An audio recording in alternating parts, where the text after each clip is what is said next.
Hello guys, kamusta? So ngayon, pag-uusapan natin ay yung bagong update ng Era of Florencia. So sa ngayon, coming soon pa rin yung game, hindi pa nila nire-release. Pero may mga update na dun sa page nila.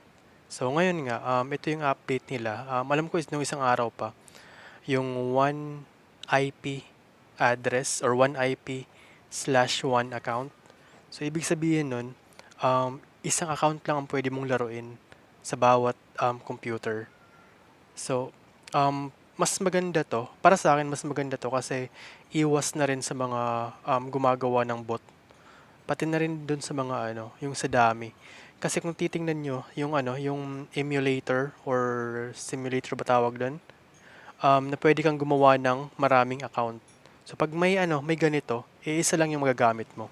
Marami akong nababasa sa page nila para yatang yung ibang player iba yung pagkakaintindi nila dito sa 1 IP/1 account. So ako naman ang pagkakaintindi ko dito ay halimbawa may dalawa kang account, halimbawa account 1 at account 2. Tapos may isa kang computer. So ngayon, kapag nagbukas ka ng account 1 ngayon, so nilaro mo yun ng ilang oras. Maya-maya, halimbawa mamayang gabi, pwede mo namang gamitin yung account 2. So hindi mo muna gagamitin yung account 1, gagamitin mo muna yung account 2. So sa parehong PC lang din 'yon.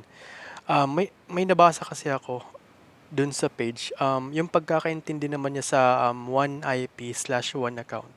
Parang yung halimbawa isang PC, gagamitin mo yung account mo.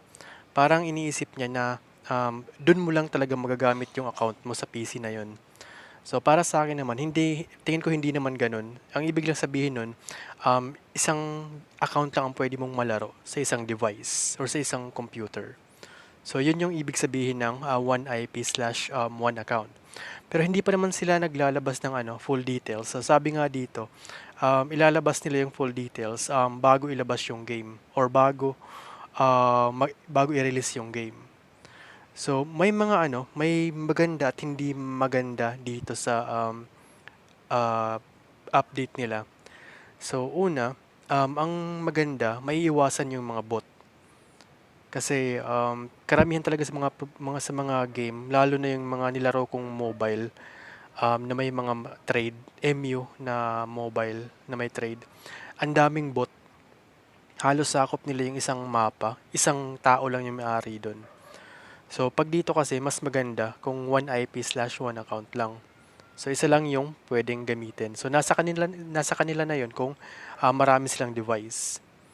So, ang ano naman dito, negative naman to sa mga player na mahilig gumawa ng maraming farmer or mga dami account.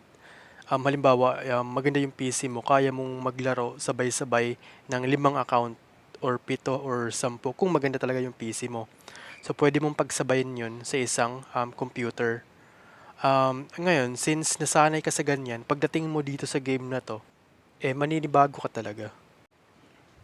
May nabasa naman ako na mas lamang daw yung naka-PC dito kaysa dun sa mga naka-mobile. Well, sa tingin ko naman, pareho lang kasi ang lamang talaga dito ay yung mga taong nasa bahay lang or yung trabaho nila nasa bahay lang. Yung hindi sila umaalis. Kasi parang kasi to, parang may pagka-classic yung pagpapa-level. So far naman sa nakikita kong mga preview ng mga nila, yung sa game, okay naman yung laro nila.